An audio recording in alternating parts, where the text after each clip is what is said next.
Hello students, welcome back. TS ECET 2024కి సంబంధించిన college predictor అయితే తీసుకొచ్చాను. ఈ వీడియోలో మీకు వచ్చిన ర్యాంక్కి రిజల్ట్స్ అయితే రిలీజ్ అయ్యాయి కదా, మీకు వచ్చిన ర్యాంక్కి ఏ కాలేజెస్ వచ్చే అవకాశం ఉంది అనేది అప్రాక్సిమేట్లీ ఈ last year previous year cut ఆఫ్స్ని బట్టి ఇది అయితే చూపిస్తుంది. సో ఈ వెబ్సైట్లో మనకి 2022 అని ఉంది కదా, సో నో ప్రాబ్లం, ఎందుకంటే దాదాపుగా కాలేజెస్ అయితే ఎక్కువ ఏం చేంజ్ అవ్వవు. సో వాటికి రిఫరెన్స్గా మీరైతే చూసుకోవచ్చు అని నేను ఈ వీడియోలో చూపిస్తున్నాను. సో ఈ ఛానల్కి కొత్త వచ్చినట్లయితే తప్పకుండా సబ్స్క్రైబ్ చేసుకోండి. లింక్ డిస్క్రిప్షన్లో ఇస్తాను. సో ఈ వెబ్సైట్ యొక్క లింక్ అయితే డిస్క్రిప్షన్లో ఇస్తాను, డైరెక్ట్ క్లిక్ చేసి మీరు వెళ్ళిపోవచ్చు. సో ఇక్కడ మీకు కేటగిరీ సెలెక్ట్ చేయండి, తర్వాత జెండర్ సెలెక్ట్ చేయండి, తర్వాత మీకు వచ్చిన బ్రాంచ్ ర్యాంక్ అయితే సెలెక్ట్ చేయండి.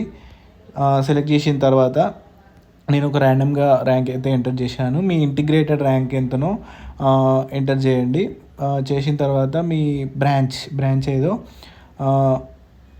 ఎంటర్ చేసిన తర్వాత సబ్మిట్ అని క్లిక్ చేస్తే మీకు లిస్ట్ అనేది రావడం జరుగుతుంది. ఇలా కాలేజెస్ లిస్ట్ అయితే వస్తుంది ఇలా. సో ఇది అన్నమాట, ఇలా మీరు కాలేజెస్ని చూసుకోవచ్చు.